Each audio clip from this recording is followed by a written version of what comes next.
사람 자체를 믿을 수가 없게 됐어요. 양부모에게 버림을 받았을 때 생긴 인간에 대한 불신이 이제 겨우 누그러지고 있었는데 말이죠. 지긋지긋했습니다. 그때는 저도 같은 인간이라는 게 싫을 정도로 사람에 대한 무한한 불신을 가지게 됐죠. 사람을 멀리할 수밖에 없었어요. 설령 저에게 피해를 주지 않고 업무로 인해 꼭 마주쳐야만 하는 사람들이라고 해도 말이죠. 그러한 행동은 회사를 운영하고 있는 대표인 저에게 득이 될 리가 없었습니다. 직원들은 어느 날부터인가 말문을 닫아버리고 오로지 보고서와 메신저로만 소통을 하는 저를 이상하게 생각하는 듯 했죠. 뿐만 아니라 업무 관련으로도 즉각적인 소통이 불가능해지니 이는 회사 이익적으로도 부정적인 영향을 주게 됐고요. 하지만 그럼에도 저는 최대한 사람들과 마주치지 않으려고 했습니다. 그렇게 또다시 제 마음속 성벽을 쌓아가고 있을 때였어요. 또다시 저의 친모라고 주장하는 여성분이 자신의 지인을 데리고 저를 찾아왔죠. 회사 직원에게 일을 듣게 된 저는 당연히 이번에도 저의 돈을 노리고 찾아온 사람들이라고 생각했어요. 그래서 회사 앞에서 기다리고 있다는 그 사람들을 피해 출퇴근을 하게 됐죠. 그렇게 며칠이나 지났을까? 이번에 저를 찾아온 사람들은 쉽게 물러서지를 않았어요. 꽤나 지독한 사람들이라고 생각이 들었죠. 불안감을 조성한다는 명목으로 경찰에게 신고라도 해야 하나 고민을 하고 있을 때였습니다. 갑자기 회사 사무실이 격양된 목소리로 시끄럽게 변하기 시작했죠. 무슨 일인가 싶어 블라인드를 걷고 사무실을 보려는 순간 말리는 직원을 끌고 누군가가 제 방 안으로 들어왔습니다. 바로 저의 친모라고 주장을 하던 사람들이었죠. 죄송합니다, 대표님. 이분들이 막무가내로 밀고 들어오셔서. 아니, 아무리 부모에 대한 원망이 크다고 해도 그렇지. 사람이 몇 날 며칠 동안 코앞에서 기다리는데 그 잠깐도 시간을 못 내줘요? 들어오라는 말 평생 못 듣게 될 것 같아서 직접 쳐들어왔수다. 이런 상황이 벌어지는 것 자체가 싫었던 저는 최대한 감정적인 소비가 없도록 냉정하고 빠르게 상황을 마무리 지으려고 했어요. 이런 일 한두 번 겪어본 줄 아세요? 무슨 말을 어떻게 듣고 오셨는진 모르겠지만 제 친모라고 주장하시고 싶으시면 최소한 믿을 만한 곳에서 받은 유전자 검사 결과라도 가지고 오셔서 말씀하세요. 겨우 사연 몇 개 풀고 눈물 몇 방울로 사람 쉽게 속이려고 하지 마시고요. 전 제가 믿을 만한 결과물이 없으면 아무것도 믿지 않습니다. 그럼 그것들 준비하신 다음에 찾아오세요. 아가씨야말로 무슨 일을 어떻게 겪었는지 모르겠는데 아가씨가 그렇게 바라는 증거 가지고 있으니 이거 보고 나서 유전자 검사든 뭐든 가지고 오라고 해요. 언니, 뭐하고 있어? 어서 보여줘. 저에게 따지듯 말을 해오던 중년의 여성은 옆에 있던 분이 제 친모라며 그 증거를 저에게 보여주자고 했죠. 그런데 제 친모라는 여성분은 뭔가 이상해 보였어요. 계속해서 그 자리를 떠나려고 하고 있었죠. 거기다 수화를 하는 모습을 보니 말을 하지 못하는 청각장애인 같아 보였어요. 그 모습을 보니 화가 더 많이 나더군요. 이제는 하다못해 별별 사람들이 다 꼬이는구나 싶었죠. 적당히 알아듣게 말을 해서 돌려보내면 이 세상 어렵다는 사람들 전부를 만나야 할 것 같았습니다. 이 기회 제대로 혼쭐을 내 돌려보내야겠다고 생각했죠. 저기요, 그렇게 돈이 필요하면 열심히 일을 해서 얻으세요. 저는 누구 도움받고 이 자리에 온 줄 알아요? 내가 당신들보다 더 어려운 환경이었을 거라고. 그래서 당신들처럼 사람 마음 가지고 장난치려고 하는 사람들 보면 얼마나 화가 나는 줄 알아? 남의 상처 들쑤셔놓고 아님 말고라는 식의 태도 정말 혐오스럽다고. 부모, 형제, 친구 다 가진 당신들은 몰라 내 마음이 어떠한지. 그래서 이런 사기나 치는 당신들 같은 사람들 정말 증오한다고. 나가, 당장 내 방에서 나가라고! 감정의 조절이 되지 않았던 저는 눈물이 터져 나오며 소리를 쳤고 제 방에 들어온 두 사람을 내쫓으려 했습니다. 그때 제 입모양을 보고 있던 여성분 눈에서 눈물이 흐르며 저를 붙잡았죠. 그러며 자신의 가슴 속에 품고 있던 사진을 건네줬습니다. 무시를 하고 내쫓으려 하는 순간 여성분이 건네준 사진을 보게 됐고 다음 행동을 하지 못한 채 그 자리에 멈출 수밖에 없었습니다. 그 사진은 제가 고아원에 발견이 됐을 때 같이 놓여져 있었던 사진이었어요. 어쩌면 저와 가족에 대한 유일한 연결고리였기 때문에 제 분신처럼 여기던 사진이었습니다. 그래서 매일 가지고 다니던 사진이었죠. 오늘 아침도 확인을 했었기 때문에 그럴 리가 없다는 걸 알면서도 혹시 잃어버리지 않았나 다시 한번 확인을 하게 됐죠. 사진은 원래 자리에 잘 있었습니다. 두 사진은 똑같은 사진이었어요. 두 사진이 같은 사진이라는 걸 알게 되자 전 그 밑에 깔려있는 사진들을 정신없이 훑어보게 됐습니다. 여성분이 건네준 사진들 모두 제가 찍혀져 있었어요. 마치 제 인생의 이야기를 축소한 것처럼 아기 때부터 성인이 됐을 때까지 전부 제가 찍혀 있었죠. 그리고 그 사진들 중 일부에는 여성분의 모습도 같이 담겨져 있었습니다. 또 사진들 뒷장에는 짤막하게 여성분이 썼다고 생각되는 글이 적혀져 있었죠. 그 글들을 읽는 순간 저는 제 앞에 있는 여성분이 제 친모임을 알 수 있었고 그 자리에서 주저앉아 심장이 터지도록 오열을 하게 됐습니다. 손가락 몇 마디를 제 몸에 댔어요. 그렇게 한참을 울고 있던 제가 조금 안정이 되자 엄마는 종이에다가 미안하다는 사과와 함께 저를 고아원에 보낼 수밖에 없었던 이유를 적어 보여줬습니다. 그 이야기를 듣게 됐던 저는 엄마를 이해할 수 있었죠. 엄마는 참 많이 힘든 인생을 살아오셨습니다. 엄마의 어린 시절 여자와 장애인이라는 이유만으로 집안에서도 많은 차별과 무시를 받아왔다고 했어요. 제대로 된 시설에서 교육을 받지 못한 건 당연했고 동네 사람들 입에 오른다며 작은 방에 갇혀 살듯이 사셨다고 했죠. 수화도 배울 수 없었다고 해요. TV가 보급된 시절도 아니어서 입모양을 보고 사람들의 말을 배울 수도 없었다고 했고요. 가족들과도 의사소통을 거의 하지 않은 채 식모처럼 지내셨다고 했죠. 그러다 꽃다운 나이 19살에 팔려가듯 나이 많은 제 친부에게 시집을 가셨다고 했습니다. 엄만 얼굴도 모르는 남자에게 시집을 가는 거였지만 현재보다 나은 생활을 할 수 있을 거라는 기대를 했었다고 해요. 하지만 제 친부와 하게 된 결혼 생활은 이전과 마찬가지의 어두운 터널이었다고 했죠. 시집을 간 첫날부터 제 친부에게 가정폭력을 당했다고 했습니다. 그리고 그 가정폭력이 계속됐다고 했죠. 이를 말려야 할 할머니는 그 상황을 지켜보기만 했다고 해요. 애초에 엄마는 이 집에 며느리와 아내로서 시집을 온 것이 아니라 대를 이어줄 사내 아이를 낳기 위해 데려온 것이니 어떤 일을 겪든 상관이 없었던 거죠.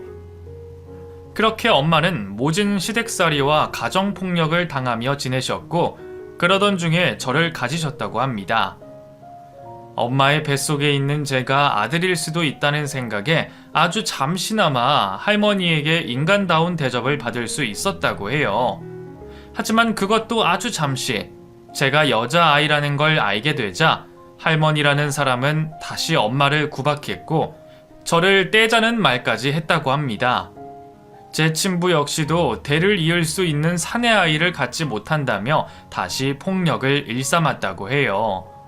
그런 악마 같은 두 사람들 사이에서 저를 가까스로 지켜낸 엄마는 동네 주민들의 도움으로 병원에서 저를 출산할 수 있었다고 합니다. 하지만 저를 낳고 나서가 문제였었죠. 엄마의 뱃속에 제가 있다는 걸 알면서도 폭력을 휘두르는 친부와 여자아이는 아무짝에도 쓸모가 없다며 손녀를 벌써부터 벌레만도 못하다고 생각하는 할머니 사이에서 키울 수 없을 거라고 생각을 한 거예요.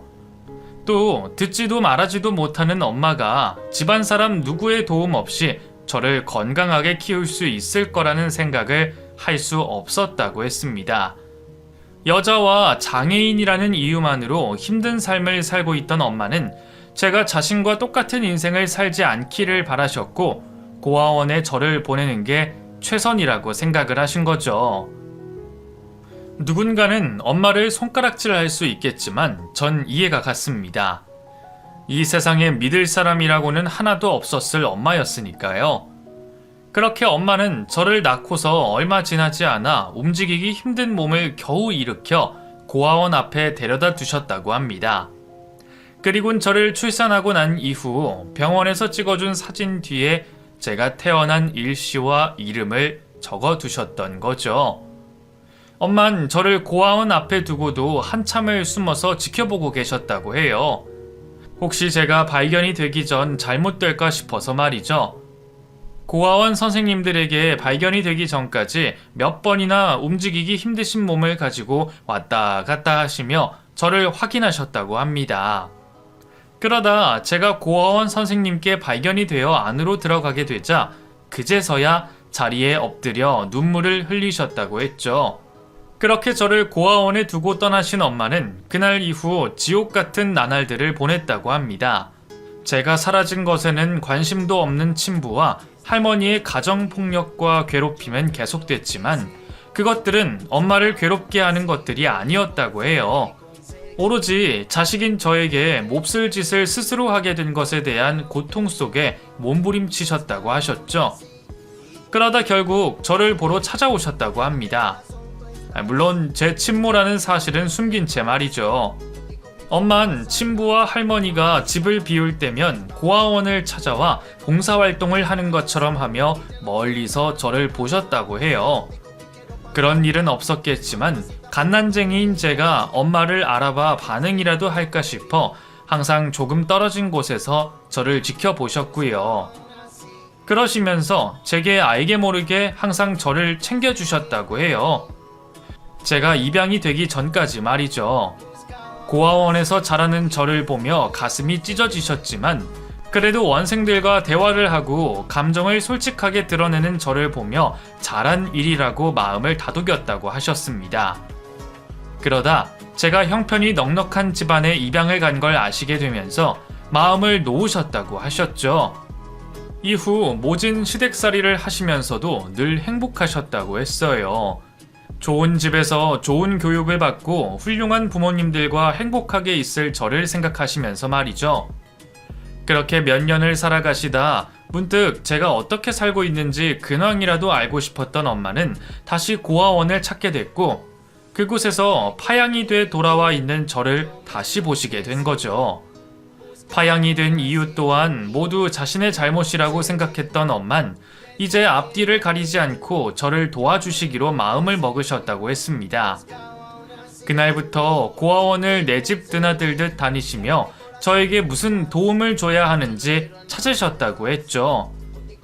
당시 이 세상에 나 혼자고 홀로 살아가기 위해서는 공부만이 유일한 살 길이라고 생각했던 전 도끼를 품고 공부에 집중을 하고 있었고 그런 이유에서 엄마는 학업에 대한 지원을 해주시기로 한 거였어요. 엄마는 자신도 없이 사는 형편에 저를 지원해주기 위해 계절마다 다른 노점 일을 하시며 한 푼 두 푼 돈을 모았다고 하셨습니다. 물론 엄마가 돈을 벌고 있다는 걸 알게 된 친부가 벌어온 돈을 빼앗으려고 했지만 엄마는 온몸으로 친부의 착취를 막아서며 돈을 지켜냈다고 하셨어요. 지금까지 저 스스로 잘해서 받았다고 한 지원들 중 절반 이상이 엄마가 도움을 줬던 것들이었습니다. 그러다 나이든 친부가 먼저 세상을 떠나면서 받게 된 재산의 전부를 저를 위해 쓰시겠다고 결심을 하셨고 대학생활 이후의 지원을 아낌없이 해주셨다고 해요. 아시는 분들을 동원해 재단인 것처럼 꾸며 저에게 꾸준히 지원을 해주셨던 엄만 제 유학 비용까지 지원해 주셨고요.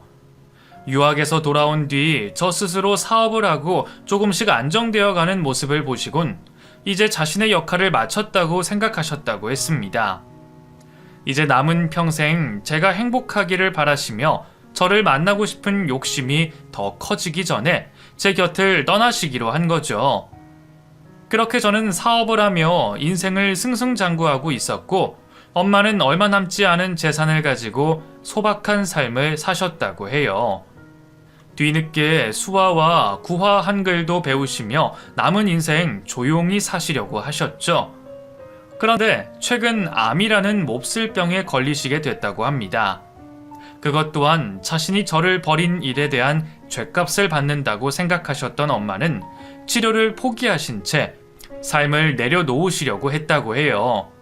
하지만 엄마가 복지관을 다니며 아시게 된 친구분이 엄마의 인생 이야기를 이전에 듣게 되셨고, 엄마가 병에 걸린 것을 아시고는 친딸을 만나야 하지 않겠냐며 제가 있는 곳까지 끌고 오시게 된 거였습니다.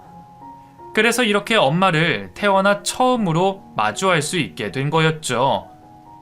전 이제껏 갓난아기인 저를 고아원에 버린 부모님을 평생 원망해 오고 있었어요.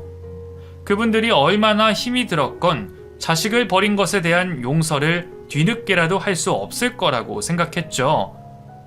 이 세상에 가장 불쌍한 사람은 저였고 그 누구도 제 원망 섞인 마음을 풀어줄 수 없을 거라고 확신하고 있었어요.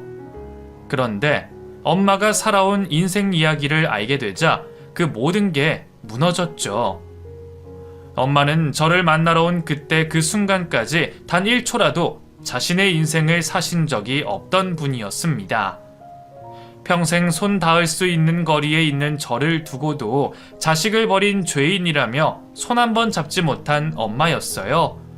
제가 모든 것을 알고 울음을 터뜨렸을 때도 엄마는 손가락 몇 마디를 겨우 저에게 가져다 댈 만큼 저에게 미안해하고 있었습니다. 그런 엄마를 꽉 안아주고 싶었어요. 자신을 자책하지 말라는 의미에서 말이죠. 엄마는 자신의 상황에서 할 수 있는 최선을 다하셨던 분이었습니다.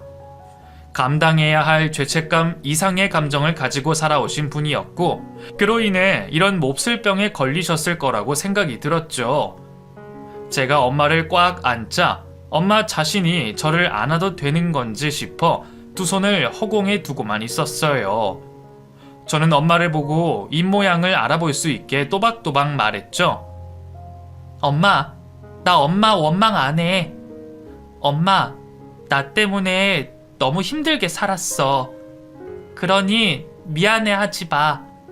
엄마가 이렇게 나를 찾아와줘서 너무 고맙고 내가 너무 미안해. 엄마가 평생 내 곁에 있는데 그것도 못 알아보고. 나 엄마 딸이야. 엄마가 만지고 싶은 만큼 만지고 안고 싶을 만큼 안아. 평생 이 순간을 기다렸을 거 아니야. 그제서야 엄마는 천천히 두 손을 제 얼굴에 가져다 댔고 갓난아기 이후 처음으로 자신의 딸을 만지게 됐습니다. 우리 두 모녀는 서로를 부둥켜 안고 재회한 기쁨의 눈물을 흘리게 됐죠. 이전까지는 핏줄이라는 것에 큰 의미를 두지 않았어요. 그런데 정말 피는 물보다 진한 건지 처음 보게 된 엄마와 같이 있는 시간이 전혀 어색하지 않았죠. 오히려 편안한 마음이 들 정도였습니다. 그날 밤 저는 엄마와 엄마의 친구분을 집으로 모시고 와서 저녁 식사를 대접해드리고 많은 이야기를 나누게 됐죠.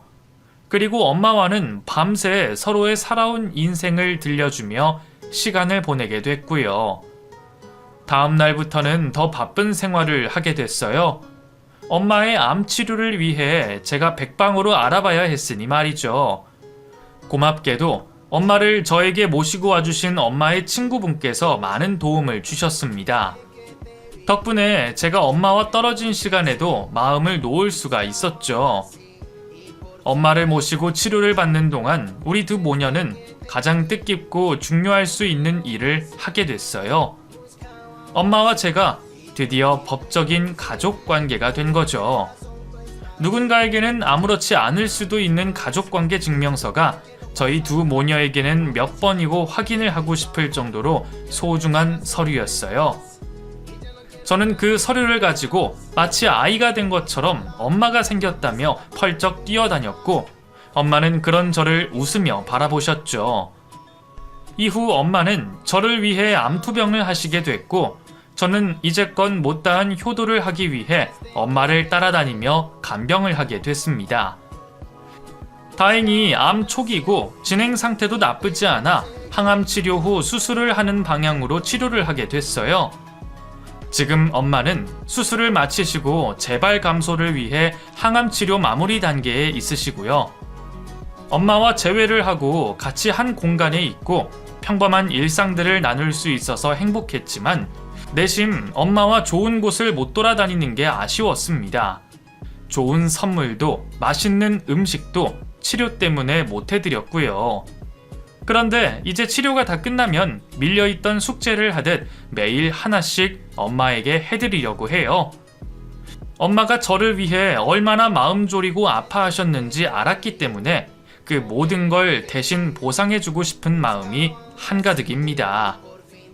엄마가 평생 제 곁에서 저를 지켜와 주셨으니 이제는 제가 엄마를 평생 지켜줄 차례니까요.